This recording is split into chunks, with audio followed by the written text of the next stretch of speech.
नमस्ते मेरे प्यारे दोस्तों। आज मैं आप लोगों को निर्जला एकादशी की व्रत कथा के बारे में सुनाऊंगी।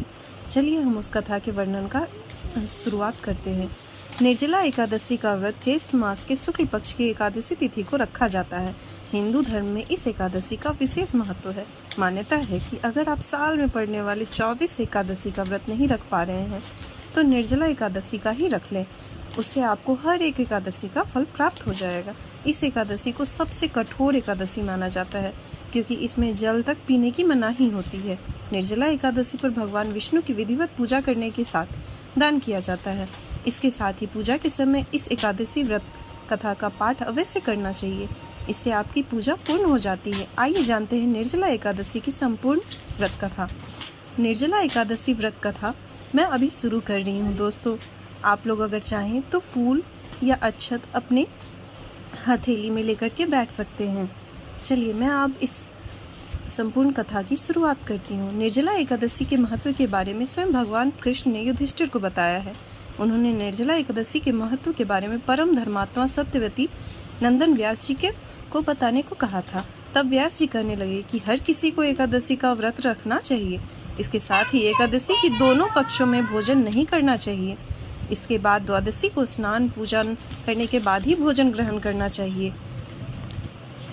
तब भीमसेन व्यास जी से कहने लगे कि हे पितामह, भ्राता युधिष्ठिर, माता कुंती, द्रौपदी, अर्जुन, नकुल, सहदेव आदि एकादशी को भोजन नहीं करते हैं और मुझे भी ऐसा करने के लिए कहते हैं, लेकिन मेरे लिए भूख सहना बहुत ही मुश्किल है। मैं भगवान की शक्ति पूजन करने करने के साथ दान देता हूँ, लेकिन भोजन के बिना नहीं रह सकता। इस पर व्यास जी कहते हैं कि भीमसेन, यदि तुम नरक को बुरा और स्वर्ग को अच्छा समझते हो तो प्रति मास की दोनों एकादशियों के दोनों पक्षों में तुम अन्न मत खाया करो। भीमसेन कहने लगे कि हे पितामह, मैं तो पहले ही कह चुका हूँ कि मैं भूख नहीं सहन कर सकता। अगर साल भर में कोई एक व्रत पड़ता हो तो मैं रख सकता हूँ, क्योंकि मेरे पेट में वृक नाम वाली अग्नि है, इसलिए मैं बिना भोजन किए नहीं रह सकता। भोजन करने से वह शांत रहती है, इसलिए पूरा उपवास तो क्या, एक समय भी बिना भोजन के लिए रहना मेरे लिए बहुत ही कठिन है। अतः आप मुझे कोई ऐसा व्रत बताइए जो साल में केवल एक ही बार करना पड़े और मुझे स्वर्ग की प्राप्ति भी हो जाए। इसके साथ ही जीवन में कल्याण ही कल्याण हो। इस बात पर श्री व्यास जी कहने लगे कि हे पुत्र, बड़े बड़े ऋषि ने बहुत शास्त्र आदि बनाए हैं जिनसे बिना धन के थोड़े परिश्रम से ही स्वर्ग की प्राप्ति हो सकती है। इसी प्रकार शास्त्रों ने दोनों पक्षों की एकादशी को व्रत मुक्ति के लिए रखा जाता है। व्यास जी के वचन सुनकर भीमसेन नरक में जाने के नाम से भयभीत हो गए और काँप कर कहने लगे कि अब क्या करूं? मास में 2 व्रत तो मैं कर नहीं सकता। हाँ, वर्ष में 1 व्रत करने का प्रयत्न अवश्य ही कर सकता हूँ। अतः वर्ष में 1 दिन व्रत करने से यदि मेरी मुक्ति हो जाए तो ऐसा कोई व्रत बताइए। यह सुनकर व्यास जी कहने लगे कि वृषभ और मिथुन की संक्रांति के बीच ज्येष्ठ मास के शुक्ल पक्ष की जो एकादशी आती है उसका नाम निर्जला है। तुम उस एकादशी का व्रत करो। इस एकादशी के व्रत में स्नान आचमन के सिवा जल वर्जित है। आचमन में 6 मासी से अधिक जल नहीं होना चाहिए, अन्यथा यह मद्यपान के सदृश हो जाता है। इस दिन भोजन नहीं करना चाहिए क्योंकि भोजन करने से व्रत नष्ट हो जाता है। यदि एकादशी को सूर्योदय से लेकर द्वादशी के सूर्योदय तक जल ग्रहण न करे तो उसे सारी एकादशियों के व्रत का फल प्राप्त होता है। द्वादशी को सूर्योदय से पहले उठकर स्नान आदि करके ब्राह्मणों का दान आदि देना चाहिए। इसके पश्चात भूखे और सत्पात्र ब्राह्मण को भोजन कराकर फिर आप भोजन कर लेना चाहिए। इसका फल पूरे 1 वर्ष की संपूर्ण एकादशियों के बराबर होता है। व्यास जी कहने लगे कि हे भीमसेन, यह मुझको स्वयं भगवान ने बताया है। इस एकादशी का पुण्य समस्त तीर्थों और दानों से अधिक है। केवल 1 दिन मनुष्य निर्जला रहने से पापों से मुक्त हो जाता है। जो मनुष्य निर्जला एकादशी का व्रत करते हैं उनकी मृत्यु के समय यमदूत आकर नहीं घेरते, बल्कि भगवान के पार्षद उसे पुष्पक विमान में बिठाकर स्वर्ग को ले जाते हैं। अतः संसार में सबसे श्रेष्ठ निर्जला एकादशी का व्रत है, इसलिए यत्न के साथ इस व्रत को करना चाहिए। उस दिन ओम नमो भगवते वासुदेव मंत्र का उच्चारण करना चाहिए और गौदान करना चाहिए।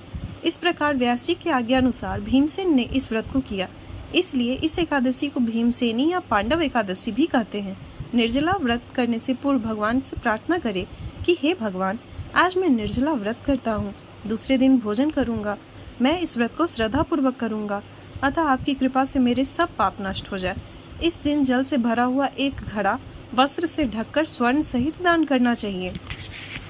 जो मनुष्य इस व्रत को करते हैं उनको करोड़ पल सोने के दान का फल मिलता है, और जो इस दिन यज्ञाविक करते हैं उनको फल तो वर्णन ही नहीं किया जा सकता। इसी एकादशी के व्रत से मनुष्य विष्णु लोक को प्राप्त होता है। जो मनुष्य इस दिन अन्न खाते हैं वे चांडाल के समान हैं, वे अंत में नरक में जाते हैं। जिसने निर्जला एकादशी का व्रत किया है वह चाहे ब्रह्म हत्यारा हो, मद्यपान करता हो, चोरी की हो या गुरु के साथ द्वेष किया हो, मगर इस व्रत के प्रभाव से स्वर्ग हो जाता है। हे कुंती पुत्र, जो पुरुष या स्त्री श्रद्धा पूर्वक इस व्रत को करते हैं उन्हें अग्रलिखित कर्म करने चाहिए। प्रथम भगवान का पूजन, फिर गौदान, ब्राह्मणों को मिष्ठान व दक्षिणा देनी चाहिए तथा जल से भरे कलश का दान अवश्य करना चाहिए। निर्जला के दिन अन्न, वस्त्र, उपाहन, जूती आदि का भी दान करना चाहिए। जो मनुष्य भक्ति पूर्वक इस कथा को पढ़ते या सुनते हैं उन्हें निश्चय ही स्वर्ग की प्राप्ति होती है।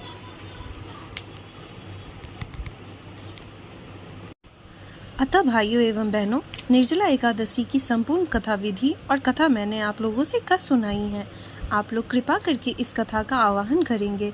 निर्जला एकादशी के दिन भगवान विष्णु की संकल्प करके उनकी पूजा करेंगे। आप सभी का दिन मंगलमय हो, आप सबों को स्वर्ग की प्राप्ति हो। राधे राधे। जय श्री कृष्ण।